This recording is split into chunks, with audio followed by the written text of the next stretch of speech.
nama Buraq itu di pagar belah sini. Yang mana di situlah didirikan sekarang ni sebagai Masjid Buraq. Masjid Buraq.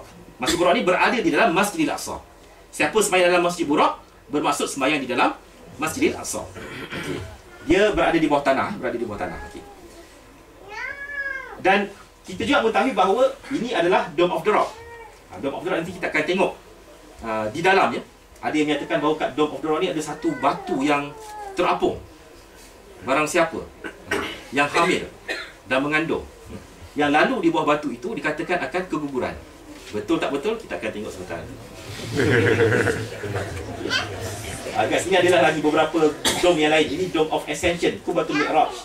Ini pula adalah Qubatul Silsilah. Kita akan tengok satu-satu. Ini gambar Qubatul Mi'raj. Saya skip lah. Okay. Jadi itu adalah yang tadi itu adalah gambaran sebenar Masjid Al-Aqsa pada zaman Rasulullah. Ini pula adalah plan ketika mana Sayyidina Umar membebaskan Al-Aqsa. Kita pun mengetahui bahawa Sayyidina Umar datang daripada arah selatan. Ada dua pendapat, ada yang menyatakan Sayyidina Umar masuk ikut gate Hebron ataupun gate Khalil. Khalil ini merujuk kepada Nabi Allah Ibrahim. Khalil ini bermaksud kekasih Allah. Tetapi bila kita ni dah biasa sangat sebut Hebron, kita dah tak sebut perkataan Khalil itu. Shame kepada kita. Sebab tu kita kena tukar gate Khalil ataupun pagar Khalil. Pendapat kuat menyatakan Nabi Ibrahim, Sayyidina Umar masuk ikut gate Khalil. Okay, ini sebenarnya semua kawasan ini dinamakan sebagai Pekan Lama, the Old City of Jerusalem. Kalau sama-sama baca berita, yang dinamakan Old City of Jerusalem itu adalah meliputi semua kawasan berpagar di sini.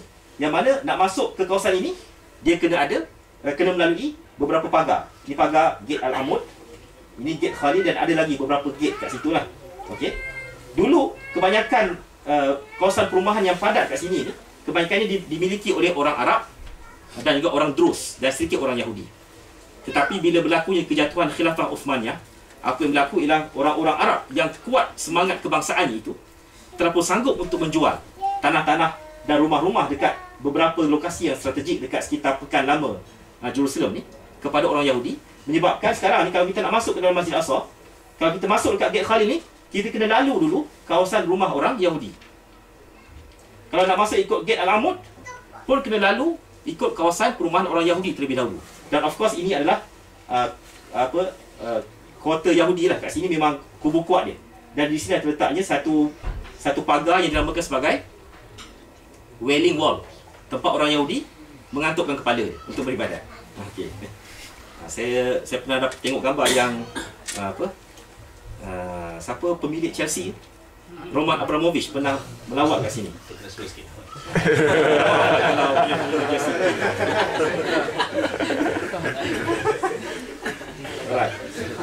Ada yang menyatakan bahawa Omar masuk kat sini dan berjumpa dengan Patrak dan Sopronios, iaitu ketua gereja di sini yang dinamakan Holy of Sepulchre. Gereja ni namanya Holy of Sepulchre, yang mana gereja ini nak menjadi kiblat gereja orang Kristian.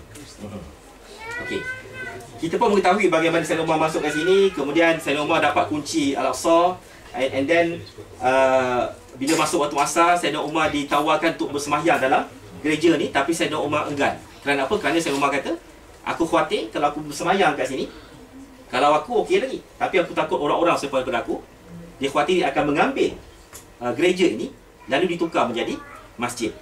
Tengok betapa adilnya Nabi Sayyidina Umar ketika mana membebaskan Al-Aqsa. Dan Sayyidina Umar pun bersembahyanglah kat sebelah sini yang akhirnya sekarang dibina sebagai sebuah masjid, dinamakan Masjid Umar. Okey. Lalu masuklah Sayyidina Umar dengan delegasinya ke kawasan tapak kosong Masjid Al-Aqsa ni. Okey.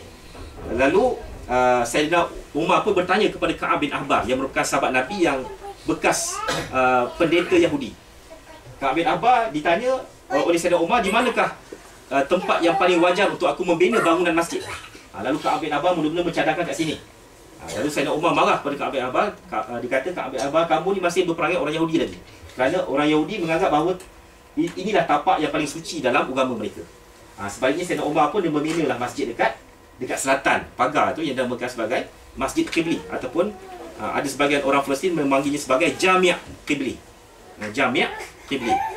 Hebatnya orang Melayu ni, kalau kat Malaysia adalah nama masjid. Lepas tu dibubuh Jamik pula tu. Masjid Jamik.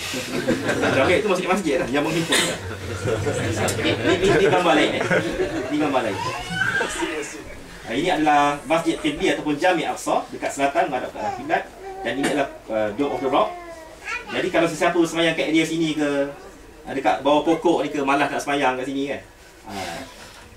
Dari hukumnya of course lah tak dapat pahala berjemaah, tapi dia dapatlah pahala untuk bersemayam di dalam Masjid Aqsa. Okey. Ini adalah gambar-gambar di dalam Masjid Aqsa. Kita tak boleh pergi. Jadi sekurang-kurangnya dapatlah tengok gambar sikit sebanyak. Ini gambar dia punya tempat Bilal muazzinnya. Ini gambar dia punya dome daripada belah dalam. Memang cantik binaannya. Dan ini pula adalah Dome of the Rock. Yang mana kita tahu Dome of the Rock ni terletak dekat kawasan yang paling tinggi, dekat Bukit Al-Aqsa tu. Dan di sebelah sana kita perhatikan ada gereja. Ini gereja Ortodoks. Yang mana mula-mula saya tengok gambar ni macam gambar yang telah pun diedit dalam Photoshop. Tapi bila saya tanya orang Arab, ini gambar betul ni, gambar betul. Memang ada gereja dekat Bukit Zion kat belah sana. Okey. Saya skip. Kita nak tengok Dome of the Rock ni bukan dibina semasa zaman Sayyidina Umar, tapi dia dibina semasa zaman Umayyah. Semasa zaman Umayyah. Dan kalau tanya orang Arab, apakah bangunan paling cantik sekali? Mereka akan menjawab Dome of the Rock, kerana binaannya amat cantik. Kalau kita tengok dia punya apa orang panggil, dia punya arch dia, binaannya amat cantik. Dan setiap arch ni dia dibina dengan falsafah tertentu. Dia ada beberapa bilangan lah, mewakili minggu, mewakili hari dalam tahun dan seumpamanya. Panjang tu cerita lain. Jadi semua bangunan-bangunan di dalam Dome of the Rock. Sekarang kita nak masuk dalam Dome of the Rock dan kita nak tengok batu tu terapung ke tak. Ni kalau masuk dalam Dome of the Rock, inilah dia dia punya ruang utama dia. Ruang utama maksud kata kita naik tu memang dah berada di atas puncak bukit. Puncak bukit. Okey. Dan dia berada di tengah-tengahnya kosong. Di tengah-tengahnya ada basement ataupun lower ground floor. Okey.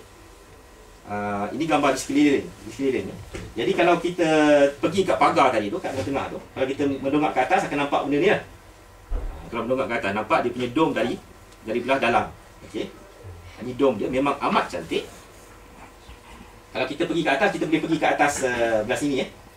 Kalau kita mendongak ke bawah pula, maka kita akan nampak lah itulah di batu tempat Nabi Muhammad melakukan peristiwa Mi'raj, naik ke langit. Sini. Ni tak nampak lah sampai dia terapung atau tidak. Ada yang kata bila Nabi Muhammad naik, maka batu tu pun nak ikut Nabi Muhammad. Kita tengok betul ke tak betul. Okey. Ini gambar sebenarnya. Tengok tak ada pun terapung.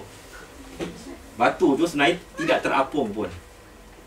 Lalu sesiapa yang mengandung ke, hamil ke, yang perut boroi ke, nak lalu bawah tu pun memang tak boleh lalu. Pasal dia bukan terapung. Okey. Ini batu tempat Nabi Muhammad naik ke langit. Okey. Jadi sahabat-sahabat yang dikasihi Allah sekalian, oleh kerana masa pun agak ringkas, saya nak pergi skip kepada beberapa slide lain. Yang pertamanya, kita pernah dengar tak nama Israel Raya? Apa yang negara haram Israel sekarang ni sedang buat, bukannya nak menguasai negara Palestin saja, tetapi apa yang mereka buat ialah mereka nak menguasai seluruh kawasan ini. Yang dinamakan sebagai Greater Israel ataupun dalam bahasa Melayu Israel Raya. Okey. Kita tadi dah dengar dah cerita berkaitan dengan Bani Israel ataupun orang Yahudi. Orang Yahudi ni dia adalah orang yang dibenci oleh seluruh manusia. Kita kena ingat. Semua orang tak suka dengan orang Yahudi kalau ikut sejarah. Bermula daripada zaman Firaun sampailah ke zaman moden, kita perhatikan oleh kerana perangai jahat orang Israel ni, suka membalas sujud, suka memperkenalkan riba ni. Sesama Yahudi tak boleh. Tapi sesama bukan Yahudi, mereka buat riba. Kita kena ingat. Jahat tak jahat mereka ni. Okey. Lalu tidak heranlah kita perhatikan dalam sejarah moden sekalipun, kita perhatikan orang-orang Yahudi ni, dia banyak berperang dengan penduduk-penduduk even daripada negara Eropah itu sendiri. Daripada Sepanyol, UK dan seumpamanya. Mereka ni pernah berperang. Dan kita kena ingat bahawa dekat Malaysia pun ada perkampungan Yahudi. Kalau sahabat-sahabat daripada Pening, tak nak mengaku orang Pening sini. Tukar warga negeri. Dekat Pening ada satu perkuburan Yahudi. Ada satu perkuburan Yahudi. Kena ingat, orang Yahudi ni ada berada bertebaran, mereka kata. Pasal mereka ni adalah bangsa yang suka dihalau. Bila dihalau, dia pun pergilah ke negara lain.